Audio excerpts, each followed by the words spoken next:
Assalamualaikum warahmatullahi wabarakatuh. Halo guys, di sini saya akan menjelaskan pelajaran pendidikan Pancasila tentang yang pertama itu Pancasila dalam konteks pembangunan hukum nasional.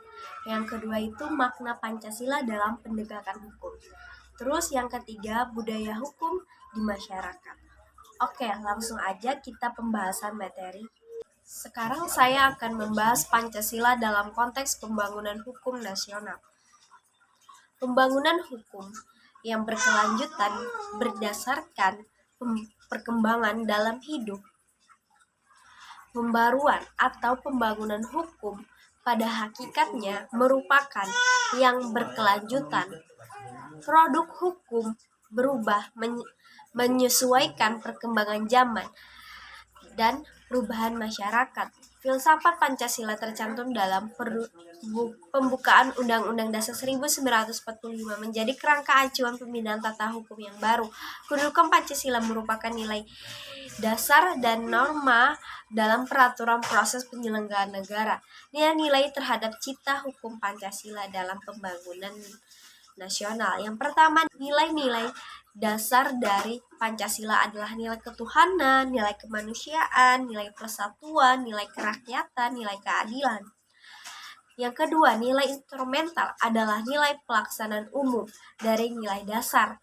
Nilai ini biasanya berbentuk norma sosial dan norma hukum yang diwujudkan dalam peraturan lembaga-lembaga negara, menjadikan Pancasila dapat senantiasa beradaptasi dan mengikuti perkembangan zaman tanpa meninggalkan prinsip dasarnya. Yang ketiga, nilai praksis adalah nilai yang sesungguhnya yang diterapkan dan dilakukan dalam kehidupan nyata, biasanya dalam bentuk nilai etika atau nilai moral.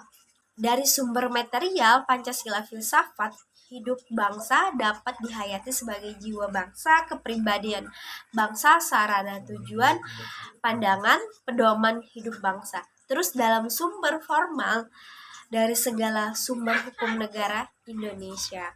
Yang kedua, saya akan membahas makna Pancasila dalam penegakan hukum. Nilai-nilai Pancasila harus menjadi rujukan atas setiap mengambil kebijakan dalam bidang hukum. Pancasila sebagai bentuk kesadaran secara personal dan kolektif terhadap aparat penegak hukum dalam menyelesaikan setiap masalah hukum dengan berdasarkan atas Pancasila.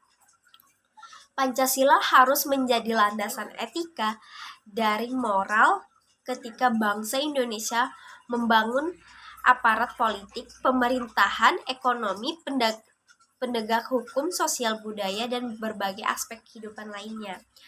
Terus sila kelima Pancasila yang berbunyi keadilan sosial bagi seluruh rakyat Indonesia menjadi tujuan akhir keberadaan Pancasila di tengah masyarakat. Perwujudan sila kelima tersebut perlu mendorong penegakan hukum dapat berlaku secara jujur dan fair dengan tidak tebang pilih saat hukum diputuskan.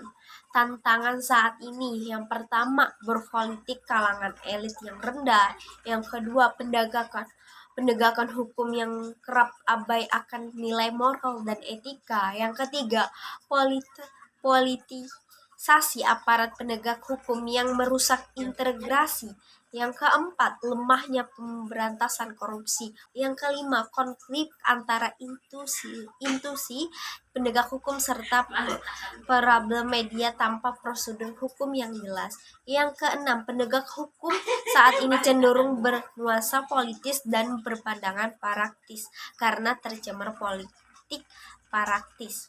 Yang ketujuh, mafia hukum menjadi sumber masalah bidang penegakan hukum yang tidak pernah mengimplementasikan nilai-nilai Pancasila. Yang ketiga, saya akan membahas hukum di masyarakat. Pancasila kan erat dalam budaya masyarakat yang tertuang dalam sila 1. Hubungan manusia dengan Tuhan, sila kedua hak asasi manusia harus dihormati, yang ketiga persatuan tidak boleh menimbulkan perpecahan, yang sila keempat demokrasi bebas berpendapat, yang sila kelima, keadilan tujuan akhir dari Pancasila. Budaya hukum.